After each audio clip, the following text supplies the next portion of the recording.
Channel of Vadodara.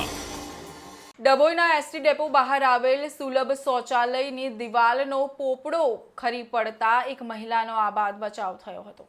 સમયાંતરે સમારકામ ન કરવાની બેદરકારીને પગલે ડભોઈ ડેપો બહાર સુલભ શૌચાલયનો પોપડો ખરવાની ઘટના બની હતી, જેમાં મહિલાનો બચાવ થયો હતો। લોકોએ નાણાં આપવા છતાં ઈજાનો ભોગ બનવું પડે તેવા પે એન્ડ યુઝ સાથે શૌચાલયનું સંચાલન કરતી એજન્સી કે પાલિકા તંત્ર દ્વારા શૌચાલયનું સમયાંતરે સમારકામ કેમ નથી કરાતું તેના સવાલો ઊભા થયા છે। ડભોઈ નગરમાં છેલ્લા કેટલાય વર્ષોથી સરકારની યોજના મુજબ વિવિધ સ્થળો પર પે એન્ડ યુઝ સાથે કેટલાક સુલભ શૌચાલયો બનાવાયા છે।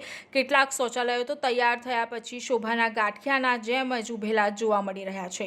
ડભોઈ એસટી ડેપો ખાતે આવેલા શૌચાલયના સ્લેબનો ખરી પડેલ ભાગ અને તૂટી ગયેલ વોશ બેસિન તસવીરમાં નજરે પડે છે। આ પે એન્ડ યુઝ શૌચાલય એક એજન્સી દ્વારા ચલાવાઈ રહ્યું છે, ત્યારે જતા આવતા મુસાફરો કે અન્ય લોકો પૈસા આપીને આ શૌચાલયનો ઉપયોગ કરે છે, છતાં તેના મેન્ટેનન્સ જોવા મળી રહ્યું નથી। પરંતુ હદ તો ત્યારે થાય છે કે આ શૌચાલયના સ્લેબના પોપડા પણ હાલ ખરતા હોય છે। 2-3 દિવસ પૂર્વે જ એક મહિલા વોશિંગ ટબ પર હાથ ધોઈ બહાર નીકળતી હતી, તે જ સમયે શૌચાલયના સ્લેબમાંથી પોપડો ખરતા તેનો આબાદ બચાવ થયો હતો।